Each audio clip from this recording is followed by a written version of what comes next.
toutes et à tous, bienvenue dans cette vidéo. Une vidéo où vous pouvez apercevoir mon sapin de Noël. Je prends toujours un petit peu d'avance avec Noël, c'est important Noël. Voilà, c'est un faux sapin, donc il peut tenir un petit moment. Alors, je vais faire cette vidéo, bien que j'ai déjà traité du sujet, mais c'est une question qui m'a été posée à plusieurs reprises et qui m'a été reposée. Et je me suis rendu compte que la vidéo où j'expliquais pourquoi j'avais choisi de devenir professeur d'histoire géo et comment on devenait professeur d'histoire géo datait un petit peu. Genre, vraiment beaucoup, parce que maintenant que je fais un petit peu un bilan de cette chaîne, je me rends compte qu'il y a quand même plus de 150 vidéos en ligne. Donc forcément, quand on me demande pourquoi j'ai voulu faire ce métier, quelles sont les études, en fait, pour pouvoir vous y retrouver, il faut que vous alliez dans les playlists notamment sur tout ce qui concerne le concours ou comment devenir professeur que j'avais fait, ou tout simplement que vous retourniez voir les premières vidéos sur pourquoi j'ai choisi du coup de devenir prof ou comment on fait pour devenir professeur. Mais c'est vrai qu'elle date, c'est vrai que je n'avais pas ce super matériel que j'ai actuellement qui fait que mes vidéos ont quand même une qualité visuelle un peu plus jolie. Je ne sais pas si vous l'avez remarqué, j'ai investi dans un appareil photo qui fait caméra, voilà. Bref, je me suis donc dit que j'allais retraiter de ce sujet. Donc je vais vous expliquer tout simplement, assez rapidement, et j'espère le plus justement possible, comment on fait pour devenir prof d'histoire. Géo. J'avais oublié cette matière. Et EMC, enseignement moral et civique. Parce que déjà, je tiens à rappeler que les professeurs d'histoire géo et d'EMC, eh bien, enseignent 3 disciplines. Bien que l'EMC ne soit pas considéré comme une discipline, c'est un enseignement techniquement pluridisciplinaire que tous les enseignants doivent partager, sauf que dans les faits, c'est souvent le prof d'histoire géo qui fait des cours purement d'EMC, même si chacun peut traiter de l'EMC dans sa discipline, puisqu'en fait, c'est la citoyenneté, l'engagement, le jugement, enfin c'est plus des grandes valeurs aujourd'hui morales et civiques que de la pure éducation civique comme ça se faisait avant, qui se basait sur l'étude de textes de loi, voilà. Là, l'idée c'est de faire ressentir la citoyenneté aux élèves. On va donc se concentrer plutôt sur l'histoire et la géo. Donc déjà, petit point vie personnelle, j'ai...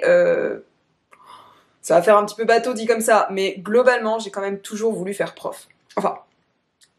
Plusieurs carrières se sont offertes à moi. Je voulais être pilote d'avion de chasse dans l'armée, de l'air. Sauf que j'ai peur des avions, je suis malade en avion, et je n'ai pas 10-10 aux 2 yeux. Voilà, il ne faut pas porter des lunettes pour être pilote.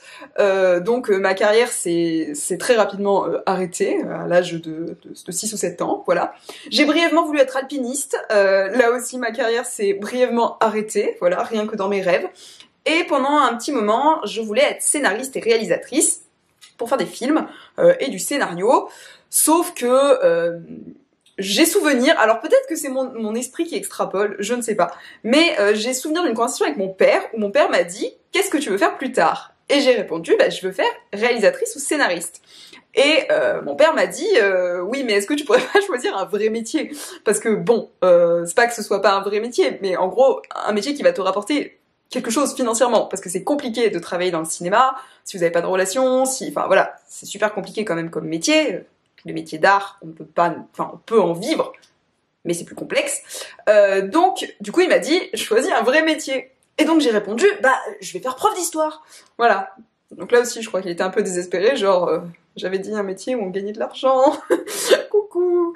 Voilà, donc dans ma famille, ils sont tous dans le commerce, donc c'est, commerce immobilier, donc c'est pas du tout la fonction publique, genre je suis un peu l'ovni de la famille. Mais moi, j'étais fascinée par mes profs. En fait, déjà, j'ai toujours adoré l'école, voilà, je fais partie de ces professeurs qui n'ont jamais quitté l'école, qui ont quitté leur établissement scolaire en terminale, en voulant y revenir. Voilà, moi j'ai quitté mon lycée en expliquant à mon prof de littérature que 5 ans après, je reviendrai et j'enseignerai avec lui dans ce lycée. Voilà. Bon, je n'ai pas enseigné avec lui dans ce lycée, mais je suis bien devenue prof. Pas 5 ans après, 6 ans après. Mais bon, on va dire globalement, en jouant sur les chiffres, c'est à peu près ça. Donc, je voulais, dès la 6e, en fait, être professeur. Alors, j'ai hésité sur les matières entre français, lettres, et histoire, mais j'ai toujours beaucoup aimé l'histoire géo. L'histoire, plus que la géo, soyons honnêtes. J'aimais beaucoup ma prof d'histoire en 6e, en fait, elle étalait des grandes cartes au tableau, elle était là, elle nous racontait, et je trouvais vraiment qu'elle vivait sa matière. De manière générale, les professeurs que j'ai eus qui enseignaient les sciences humaines, je trouvais qu'ils avaient une manière de raconter, une manière d'enseigner, qu'ils étaient passionnés, et en fait, je voulais ça aussi. Je voulais être cette personne qui donnait envie d'apprendre. Je voulais être ce professeur dont on se souvient et dont on se dit « Ah ouais, enfin, même si j'aime pas toujours ses cours, même si des fois c'est chiant, même si je suis ado et j'ai autre chose à faire en fait que d'être là en classe à l'école, ben j'aime bien ce prof, il est sympa, j'aime bien ce qu'il raconte, quand il parle, bah ça me passionne, voilà. Et je voulais vraiment être ça, j'avais qu'une envie, c'était de passer derrière le bureau et d'être à la place du prof, voilà. Donc, d'année en année, tous les professeurs d'histoire géo que j'ai eus, c'est vrai que je les ai toujours énormément appréciés. En plus, en troisième, je suis partie visiter, participer aux cérémonies mémorielles et commémoratives du 8 mai. On est parti en Alsace, on a été au camp du Struthof. Donc ça aussi, ça a été un moment que j'ai trouvé assez important et où surtout en fait, ça a entériné vraiment ma passion de l'histoire, parce que autant j'aimais les lettres, j'ai toujours adoré faire des analyses de textes, j'ai fait un bac littéraire, enfin voilà, c'est vraiment quelque chose que j'aime énormément, j'aime écrire, j'aime lire, mais j'étais pas fanat de la grammaire et de l'orthographe, et surtout, j'aimais bien les analyses littéraires et les dissertations, mais ce que j'aimais avec l'histoire, c'était le côté analytique du passé, et aussi certaines choses dans l'histoire que je trouvais hyper important de pouvoir raconter, partager pour faire comprendre dans le présent des choses afin d'expliquer ce qui s'était passé. Et j'avais encore l'espoir à l'époque de pouvoir changer le monde grâce à l'histoire en expliquant aux petits élèves et aux générations futures tout ce qu'il ne faudrait pas refaire. Bon, l'actualité nous montre que malheureusement l'histoire n'est qu'une succession d'éternels recommencements, mais on va continuer à avoir un peu d'espoir en l'avenir, sinon ce serait triste. Quoi qu'il en soit, quand j'ai été en fait en troisième du coup au Struthof et que j'ai participé à ces cérémonies, je me suis déjà dit, ouais, c'est vraiment cette période de l'histoire que j'aime, qui m'intéresse le plus. Tout ce qui était Première, Seconde Guerre mondiale, j'étais vraiment fascinée, voilà, par ces périodes, par la tragédie qui avait été commise avec le génocide des Juifs et des Tziganes. Voilà, il y avait quelque chose qui me parlait en fait et que je voulais comprendre, que je voulais décortiquer. Je suis allée au lycée, j'ai fait un bac littéraire qui n'existe plus aujourd'hui, les anciens s'en souviendront. Et après ça, j'ai décidé de faire une licence d'histoire. Alors, faut savoir que moi, mes professeurs m'ont toujours dit « fais une prépa littéraire, fais une prépa littéraire, fais une prépa littéraire ». Voilà. Mes parents voulaient que je fasse Sciences Po, mes profs voulaient que je fasse une prépa littéraire. Dans les faits, avec le recul, je me dis que sciences politiques aurait pu être hyper intéressant, que j'aurais bien aimé finalement faire Sciences Po, mais je regrette pas en tout cas de ne pas être allée en prépa, voilà. Je pense que la prépa aurait pu éventuellement me convenir, mais d'un autre côté, je suis pas une personne qui a un problème de méthode, enfin je suis quelqu'un de très structuré, de très organisé, de très méthodologique, et la prépa a cet avantage d'apprendre aussi la méthodologie, d'apprendre à se structurer, de continuer dans un petit groupe, mais je voulais pas tomber dans la pression, enfin je vois mes copains qui sont passés en prépa, psychologiquement, ça n'a pas été facile. Donc voilà, j'avais pas envie de ça, et surtout, en fait, je trouvais ça un peu ridicule d'aller faire une prépa où on allait m'enseigner toutes les matières que je venais de faire, en plus compliqué et en me mettant de notes pourries, alors que je voulais faire de l'histoire. Enfin, je me disais, mais pourquoi je vais aller étudier plein de matières, alors que ce que je veux, c'est faire prof d'histoire. Enfin, ça n'a pas de sens, autant faire de l'histoire directement. Donc, je suis partie à l'université, j'étais à Aix-en-Provence, à la fac, elle n'était pas encore rénovée comme elle est aujourd'hui, et j'ai fait du coup ma licence d'histoire. Alors, faut savoir que ce qui est compliqué, c'est que vous ne pouvez pas enseigner que l'histoire, vous devez enseigner l'histoire géo. Sauf que le département d'histoire et le département de géographie, en tout cas Aix-en-Provence, ne sont pas compatibles entre eux. Voilà, donc en fait les UE d'histoire, les UE de géo ne sont pas au même moment, enfin bon bref, c'était un petit peu compliqué. Donc en fait, après avoir tenté pendant un semestre de faire de la géo, de me rendre compte que la cartographie numérique c'était vraiment pas mon truc, qu'il fallait des maths, que je comprenais rien, j'ai dit ouais, allez hop, au revoir la géographie, je réglerai ce problème plus tard. Et j'ai du coup fait une licence d'histoire et de lettres. Voilà. J'ai abandonné lâchement la géographie et j'ai fait du coup ce que j'aimais bien, de l'analyse de textes littéraires et après de l'histoire. Donc ça, j'ai fait ça pendant 3 ans, à la fois à Marseille, à la fois à Aix. Et après ça, la dernière année quand j'étais en licence 3, je me suis inscrite dans une UE qui était préparation en fait au métier de l'enseignement et au concours. Donc il faut savoir que pour faire professeur, ce qui était une question qui m'est revenue, alors moi je vais prendre mon exemple d'histoire, mais que vous vouliez faire professeur dans l'ensemble, en gros c'est à peu près le parcours classique, il faut que vous ayez d'abord une licence. Donc une licence c'est 3 ans. Alors, cette licence, vous pouvez très bien être passé par une prépa de 2 ans et ensuite avoir ajouté 1 an de licence, ou tout simplement avoir fait 3 ans de licence. Voilà, ça c'est à votre appréciation personnelle. Ensuite, il va falloir que vous ayez un master pour pouvoir prétendre à passer le concours. Donc le concours, il y en a plusieurs. Si vous voulez être professeur dans le public, dans le secondaire, ce que je suis, j'enseigne possiblement au collège et au lycée, ça s'appelle le CAPES. C'est le certificat d'aptitude au professorat de l'enseignement secondaire, peut-être, secondaire, je crois. Voilà, il y a le CAPES, il y a aussi le CAPET. Le CAPET, c'est pour aller en technologique, filière technologique, je crois. Il y a le CAFEP, j'espère que c'est CAFEP. Il y en a un, c'est pour l'enseignement privé. C'est les mêmes épreuves, mais c'est pas pour les mêmes types d'établissements. Soit pro, soit privé, soit public. Ça, c'est pour tout ce qui concerne l'enseignement secondaire. Il y a possibilité aussi de passer l'agrégation, mais pour passer l'agrégation, il faut déjà avoir le master. Voilà. Alors que pour pouvoir passer le CAPES, CAFEP, CAPET, vous pouvez tout simplement avoir votre licence et rentrer dans un master qui s'appelle le master MEF, métier de l'enseignement et de la formation, je crois, voilà, et qui se passe dans les INSPE. Alors excusez-moi pour les acronymes, mais moi à l'époque c'était l'ESP, l'enseignement supérieur plus professorat, et je sais plus. Maintenant c'est l'INSPE, c'est l'Institut National Supérieur du Professorat, je crois, et de l'enseignement. J'espère que c'est dans le bon sens. Donc en fait ce sont tout simplement des branches qui appartiennent à l'université, qui vous forment à la fois aux épreuves du concours, et également à votre futur métier. Voilà.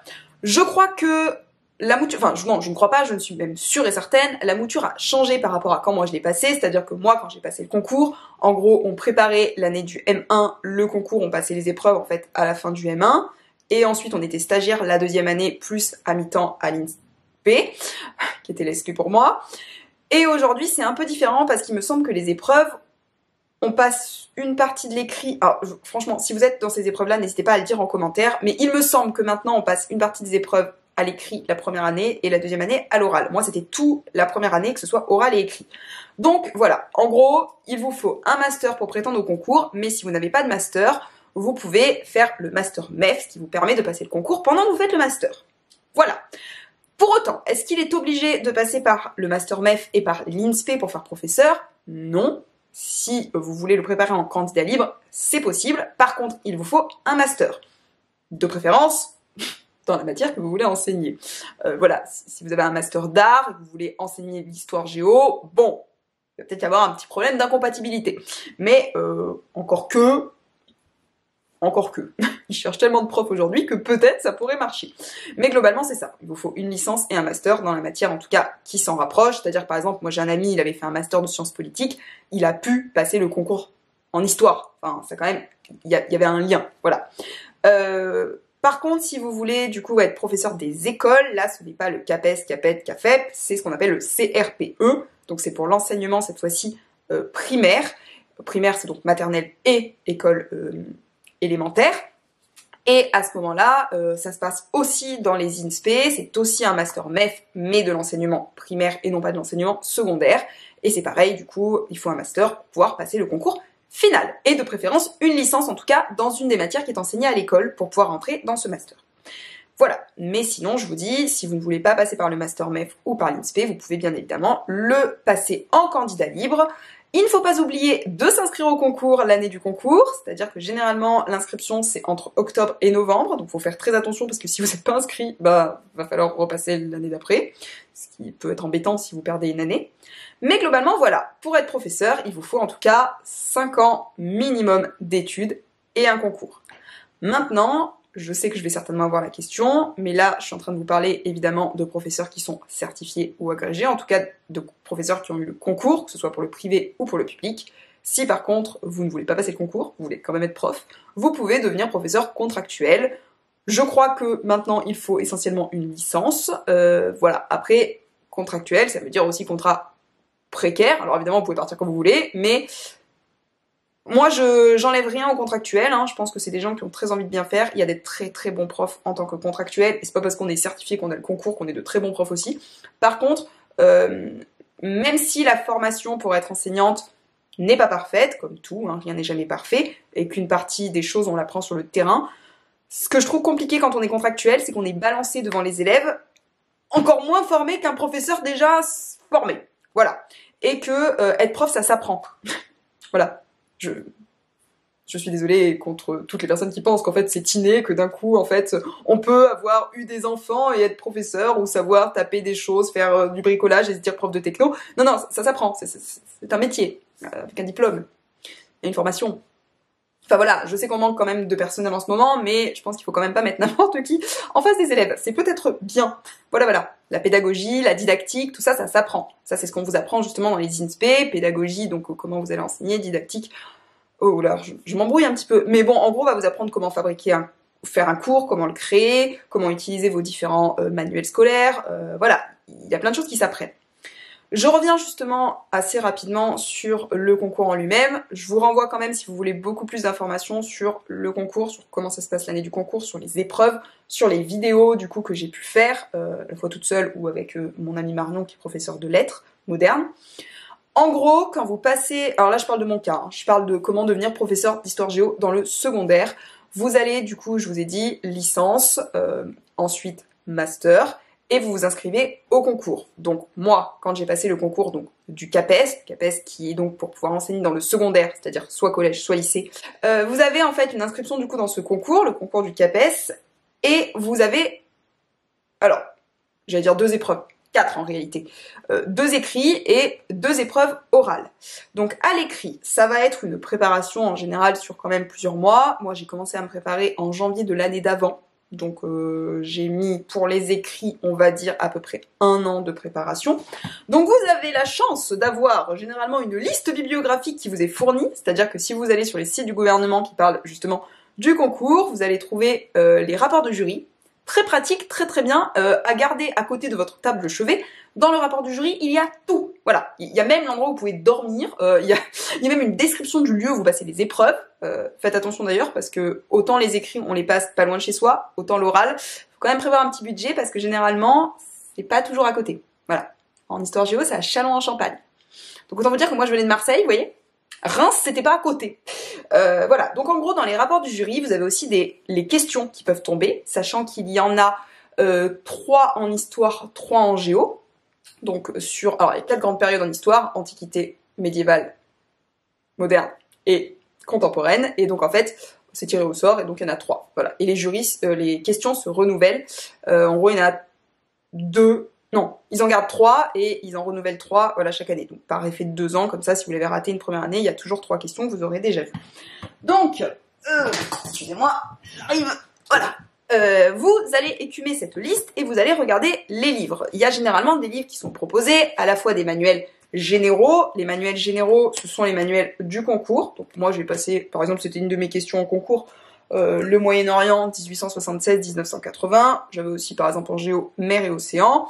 Donc ça doit devenir vos livres de chevet. Voilà, vos livres que vous connaissez par cœur. Un manuel général par question et ensuite se procurer aussi des manuels plus spécialisés sur les questions. Et également, je vous recommande les atlas en géo. C'est génial. Genre, il y a tout en rapport avec le concours parce qu'ils font vraiment ça en lien avec les questions. Donc ça, c'est génial.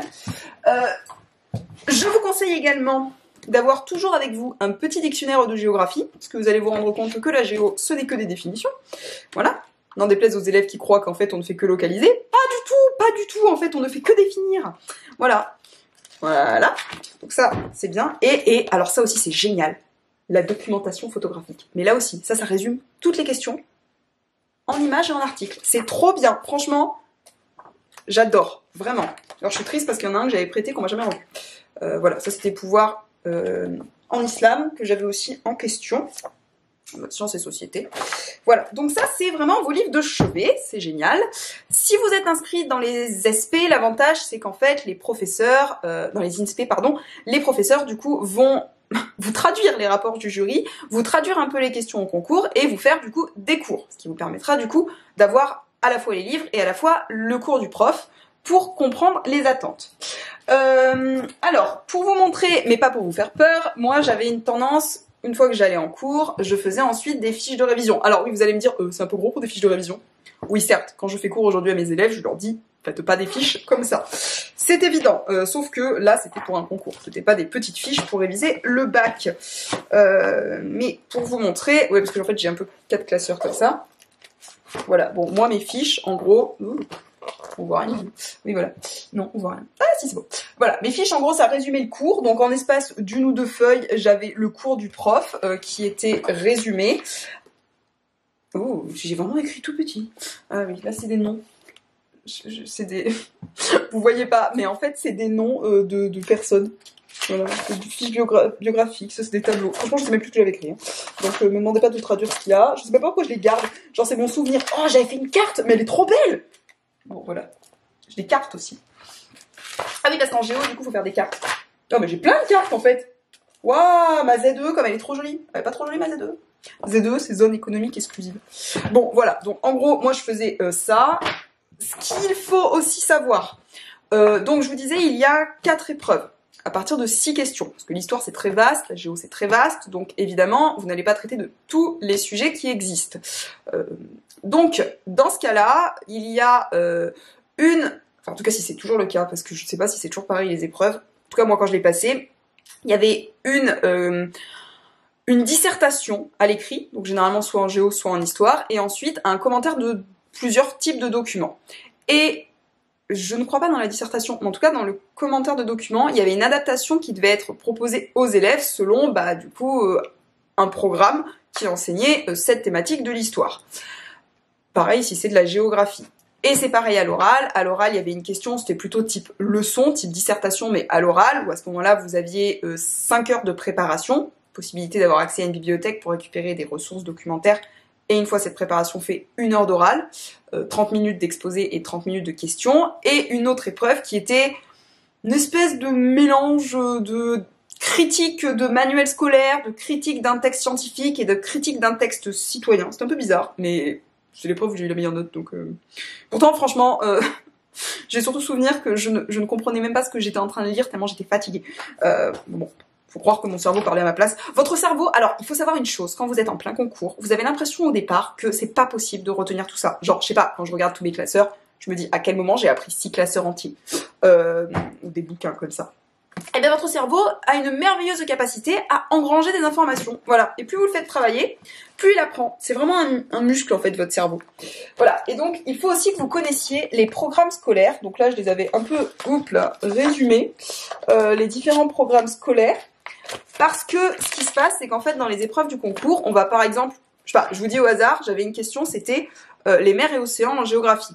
Donc en fait, on va vous demander dans une partie d'expliquer comment vous pourriez réutiliser cette question dans votre exposé très scientifique et très universitaire pour l'adapter à des élèves.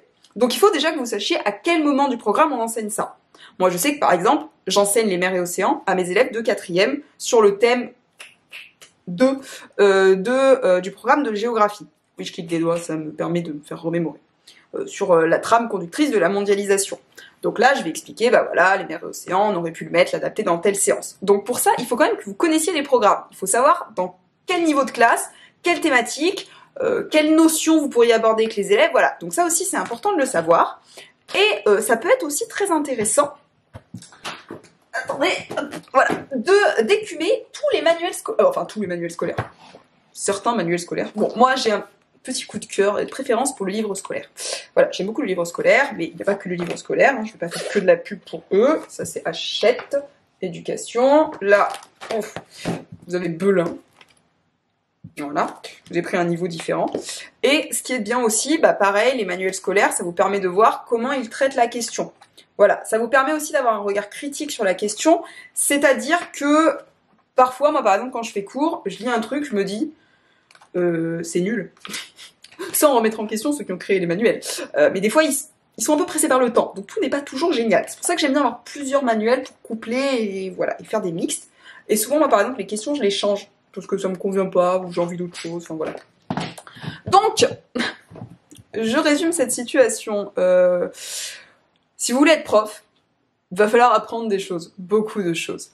Mais Quoi qu'il en soit, ça peut faire peur, ça peut paraître énorme, ça peut paraître beaucoup de travail. Après voilà, j'ai envie de vous dire, c'est comme dans tout métier en tout cas qui demande des études, un concours, c'est du travail, voilà, ça ne se fait pas en un jour. Il y a des personnes qui vont mettre 1, 2, 3, 4 ans pour avoir le concours, il y a des personnes qui l'auront la première fois. Moi j'ai eu la chance de l'avoir en une fois, chance, je mets des guillemets à chance parce que pour moi c'est quand même dû au travail que j'ai fourni. Enfin, je veux dire, pendant 1 an et demi, je n'ai fait que ça, que travailler pour le concours.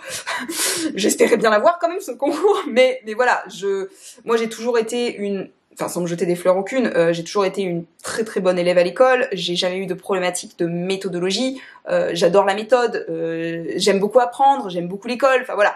Il y a des gens pour qui ce sera plus compliqué, mais c'est pas parce que vous avez l'impression que vous n'y arriverez pas, ou parce qu'aujourd'hui vous n'êtes pas très doué à l'école par exemple, que vous ne pourrez pas être professeur. Si vraiment vous avez envie d'être prof, si c'est un métier qui vous plaît, si c'est un métier qui vous parle, mais en fait, mettez tous les moyens de votre côté pour y arriver. C'est pas non plus parce que vous n'avez pas des notes exceptionnelles dans la matière que vous rêvez d'enseigner, que vous ne pourrez pas l'enseigner. Voilà, moi j'ai des amis enseignants, enfin des collègues aujourd'hui enseignants, qui n'étaient pas des excellents élèves, qui n'avaient pas des très bonnes notes dans leur discipline, qui plus tard en fait sont devenus, ont eu envie d'être professeurs aussi. Voilà, vous n'êtes pas obligé non plus d'avoir toujours rêvé d'être prof pour faire prof, voilà. En tout cas, je pense quand même que c'est un métier qu'il ne faut pas, malgré tout, choisir par dépit.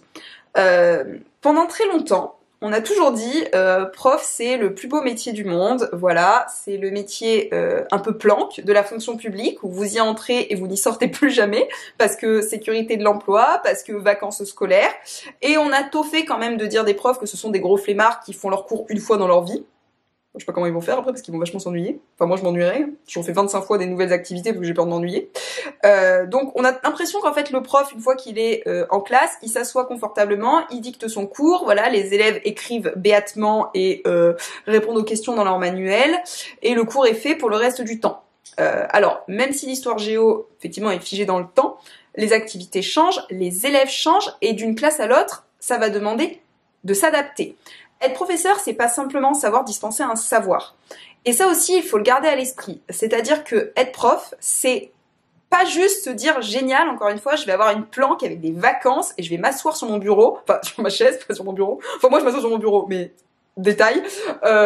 Et ensuite voilà, ce sera fini. Non, c'est un métier qui évolue constamment. Vous êtes face à des êtres humains. Je pense qu'il faut quand même garder à l'esprit qu'il faut avoir pas simplement en fait cette envie de se dire j'aime bien une discipline, je vais en parler. Non, il faut avoir envie de l'enseigner, il faut avoir envie de transmettre une passion. Je dis pas que tous les professeurs sont des êtres passionnés par leur discipline. Je veux dire, je ne vis pas que pour l'histoire-géographie. Pour autant, j'aime bien cette matière. Voilà, c'est une matière que j'ai plaisir à enseigner. Et il faut aussi garder à l'esprit que quand on est professeur, on n'est pas juste, même si à la base sur le papier, oui, mais je vais quand même mettre des nuances, on n'est pas juste enseignant. Voilà. Enseignant, c'est effectivement enseigner un savoir. Mais vous êtes face, en tout cas dans le secondaire, à des adolescents. Voilà. Des êtres en constante évolution qui se cherchent, qui sont perdus au milieu de leurs hormones, qui parfois vous font soupirer de dépit. Voilà, leurs hormones aussi vous feront soupirer de dépit, sachez-le. Mais voilà, il faut garder à l'esprit que ce sont des ados. Ce sont des ados qui n'auront pas forcément envie d'être en face de vous. Ça va vous demander encore une fois de vous adapter d'une classe à l'autre, d'un élève sur l'autre. Parce qu'aujourd'hui, l'école, c'est plus simplement l'élève qui s'adapte à l'école, c'est l'école qui doit, en partie, essayer de s'adapter à l'élève. Voilà, on est aussi, quand on est professeur, un référent pour l'élève. Alors, sans dire on est un modèle, voilà, ils vont nous écouter béatement et nous allons être leur figure de référence du monde. Non, bien évidemment, ils ont une famille, ils ont des parents, et l'école fonctionne aussi quand il y a une bonne adéquation entre éducation, enseignement, parents, professeurs, administration, élèves. Voilà, c'est vraiment un collectif. Mais quand on est professeur, on est aussi un organe de discussion privilégié avec l'élève. Donc je vais pas dire que vous devez avoir obligatoirement une compétence psy, mais gardez à l'esprit quand même que vous ne serez pas juste un passeur de savoir. Vous êtes aussi là pour pouvoir écouter l'élève. Et moi, je reste partisante je crois que c'est Jean Jaurès qui disait ça. Désolée, c'est le moment en citation. On n'enseigne pas ce que l'on sait, mais ce que l'on est. Et moi, c'est ça, en fait, aussi, que je voulais faire et que je voulais être pour mes élèves. Donc, je ne sais pas si j'ai réussi. J'espère pouvoir prétendre ça à la fin de ma carrière. Mais je pense quand même que l'élève, il a un affect. Si vous êtes juste un robot qui récite un cours, bon, vous pouvez avoir une affection pour un robot. Mais je pense quand même que, enfin moi j'ai déjà entendu certains de mes élèves me dire j'aime pas l'histoire géo mais je vous aime bien vous. Alors je ne pense pas qu'ils m'aiment bien genre mon dieu c'est un amour, voilà. Quand je parle d'affection c'est le fait qu'il y a un lien qui se crée avec l'enfant, qu'il y ait une envie d'apprendre ou en tout cas une envie d'écouter. Et moi j'avais envie en fait d'être un professeur qui pouvait avoir une action dans la vie d'un élève et peut-être que cette action que je peux avoir des fois dans la vie d'un enfant c'est pas simplement lui avoir apporté un savoir historique ou géographique. C'est aussi eh bien savoir écouter, savoir être là, savoir à un instant T leur faire prendre conscience de quelque chose. Voilà. Donc on n'est pas juste des passeurs de savoir, et ça aussi il faut le garder à l'esprit. Faut garder aussi à l'esprit, si vous voulez faire professeur, que notre métier n'est pas parfait. Voilà. Malgré tout ce qu'on entend à la télé, malgré le fait qu'on nous dise qu'on est des flemmards toujours en vacances, si vous choisissez ce métier pour être en vacances, renoncez à ça. Voilà. Je vais pas rentrer dans le côté financier en disant mon Dieu on est tous mal payés, parce que tout métier confondu, on dira toujours tous qu'on est mal payé. Voilà. Je vais pas rentrer non plus dans mes détails financiers. Mais ce que je veux dire par là, c'est on a la chance, effectivement, en tant que professeur, d'avoir 3 mois de vacances. On ne va pas dire que c'est quelque chose de négligeable, on va pas s'en plaindre non plus, parce que c'est super d'avoir des vacances. Mais vacances signifie pas que je pars en voyage toutes les 6 semaines, c'est la première chose. Mon porte-monnaie n'en serait pas capable. Mais surtout, en fait, on n'est pas forcément en vacances quand on est en congé. C'est-à-dire que moi, ça m'arrive constamment de travailler le week-end, ça m'arrive constamment de travailler le soir, ça m'arrive constamment de travailler pendant mes vacances. Alors, évidemment, beaucoup moins aujourd'hui que je le faisais au début, parce que dans les premières années, j'avais besoin de beaucoup plus de préparation, j'avais pas l'expérience que j'ai aujourd'hui, j'avais pas aussi la base de données que j'ai aujourd'hui. Mais c'est un métier, encore une fois, qui demande des adaptations constantes. Et c'est un métier qui évolue constamment. C'est un métier aussi qui peut vite devenir répétitif. C'est-à-dire que moi, par exemple, les 4e, ça fait 7 ans que j'en ai. J'ai 3 classes de 4e depuis 7 ans. Autant vous dire que le programme, limite, je pourrais le réciter les yeux fermés. Et ça peut devenir lassant au bout d'un moment, ça peut être épuisant. De même que les élèves d'aujourd'hui, c'est pas les élèves que vous voyez à la télé dans les films des années 50 qui écoutent béatement le prof. Voilà, c'est des élèves qui ont des problèmes de concentration, qui ont de plus en plus de troubles, c'est des problèmes autres en fait qu'on va rencontrer, qui sont aussi liés aux écrans, qui sont liés à des addictions, qui sont liés à des problématiques. Ce sont des êtres humains, les élèves, donc forcément ils viennent avec aussi leurs émotions, leurs problématiques, ils vont vous renvoyer à la figure. Il va y avoir aussi des problèmes de gestion de classe, parce que malheureusement c'est comme ça, il y a aussi une violence qui est de plus en plus présente dans les établissements scolaires, du harcèlement scolaire qui peuvent être présents, enfin, vous n'allez encore une fois pas avoir qu'un rôle d'enseignant. Moi je passe énormément de temps dans mon établissement, alors pour mon choix personnel, parce que je suis investie dans beaucoup de... en conseil d'administration, en conseil de discipline, dans tous les conseils qui existent, c'est un choix personnel, mais il n'y a pas que mes choix personnels, il y a aussi des réunions que vous allez avoir le soir, il y a aussi avoir des conseils de classe, il va aussi y avoir des réunions parents-professeurs, il va y avoir aussi des moments où il va falloir appeler les parents à 19h, 20h, parce que c'est le seul moment où ils seront disponibles. Voilà, va falloir en fait vous rendre aussi disponible.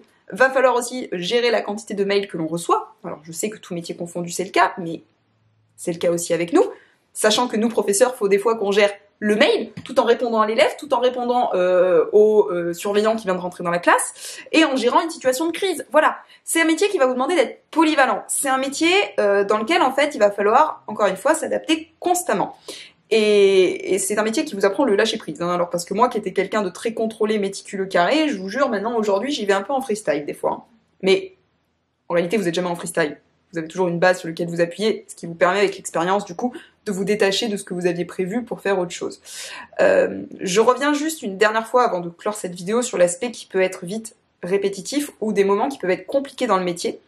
Voilà, parce qu'encore une fois, notre métier, je vous le disais, il n'est pas parfait. C'est un métier qui peut être compliqué, psychologiquement, physiquement, mentalement, qui peut être épuisant, parce qu'on vit constamment avec du bruit, voilà, entouré de bruit, c'est épuisant au possible. Et pour moi, je pense surtout que c'est un métier qu'il ne faut encore une fois pas faire par dépit. Je dis pas que vous devez être passionné constamment, il y aura toujours des hauts, il y aura toujours des bas. Mais si vous perdez à un moment donné l'envie de faire ce métier, ne restez pas en fait. Enfin, la fille super sympa, cassez-vous. Non, c'est pas ce que je suis en train de vous dire. Mais je vous dis pas, je vous pousse pas à la démission. Ce que je veux dire par là, c'est il y a plein d'évolutions aussi possibles. Il y a plein d'autres métiers possibles au sein de l'éducation nationale. Si vous voulez rester dans l'éducation, Il y a aujourd'hui ce qu'on appelle des conseillers mobilité de carrière, il y a un réseau, j'ai découvert ça, il y a une ressources humaines. Bon, faut le chercher, faut le trouver, c'est compliqué, mais ça existe. Voilà, les plateformes sont pas très à jour, elles sont très obsolètes, elles sont un peu très vieillissantes, comme le matériel informatique. Voilà, l'éducation nationale n'a pas d'argent, c'est bien connu, mais il y a des possibilités de faire évoluer les choses.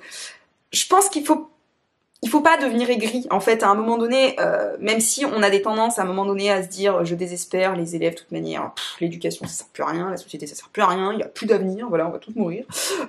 Oui, on peut tous devenir des pessimistes et défaitistes, c'est sûr. Le contexte actuel, l'actualité, tout ça nous aide pas à être possible. Positive, je vais y arriver aujourd'hui, optimiste et positive. Mais en fait, on est professeur. Enfin, je sais pas, à un moment donné, si on n'est pas là pour incarner un minimum d'espoir, bah faut changer de métier. Hein. Enfin, je suis encore en train de vous pousser ce... Non, je dis là que je tourne en rond, je tourne en boucle, je vais vraiment clore. Faites ce métier tant qu'il vous plaît. Faites ce métier tant que vous avez la passion d'enseigner. Ne faites pas payer aux élèves, quand vous en avez marre, votre propre frustration. Voilà. Ne restez pas par confort, même si je sais que cela peut être confortable. Surtout, en fait, quand je dis restez pas par confort, si votre confort vous satisfait et que vous y trouvez du plaisir, très bien, je suis la première en fait à le faire. Mais pour autant, je me dis, si à un moment donné, vous êtes plus bien dans votre métier et que vous êtes juste là en vous disant, moi je reste parce que j'ai 3 mois de vacances, peut-être qu'il faut réfléchir à autre chose. Voilà. Mais en tout cas, et je conclurai sur ça, malgré des moments compliqués dans le quotidien, malgré des moments où moi-même j'ai envie de démissionner, parce que ça me gonfle, voilà, et où je suis fatiguée, et où j'ai plus d'espoir, voilà, parce que le pessimisme revient par vagues, je pense que c'est un beau métier. Je pense que c'est un métier qui même si ce n'est pas, non, le plus beau métier du monde, c'est un métier qui vaut le coup. C'est un métier qui a ses défauts, c'est un métier qui a ses qualités. Et on a besoin, parce que rappelez-vous, l'éducation nationale recrute, non, on a besoin d'un personnel motivé, d'un vivier d'enseignants qui ont envie de transmettre et voilà, on a besoin en fait d'une éducation d'un enseignement, d'une éducation nationale qui permette aux élèves de s'épanouir avec des limites. Moi, je suis pas pour le règne de l'enfant roi et je ne suis pas pour, je suis pour l'éducation bienveillante avec ses limites. Je conclurai sur ces belles paroles. Voilà. Sur ce, si vous avez des questions, n'hésitez surtout pas à me les poser en commentaire. N'hésitez pas non plus à me contacter sur Instagram, que ce soit mon compte lié à cette chaîne YouTube Madame Péfer Prof ou mon compte où je suis plus active, Caroline Péfer Autrice, je sais même plus mes comptes. Voilà, n'hésitez surtout pas, je réponds, peut-être pas forcément dans la minute, mais je réponds. Et n'hésitez pas non plus à vous abonner, clic, voilà, vous connaissez le chemin, et également à partager cette chaîne et ces vidéos, parce que bah, c'est comme ça qu'elle se fait connaître, et c'est comme ça que cela m'aide. Voilà, et sur ce, je vous souhaite à toutes et tous une bonne journée, une bonne soirée, un bon tout ce que vous voulez, suivant le moment où vous m'avez écouté. Et je vous dis à très bientôt pour de nouvelles vidéos.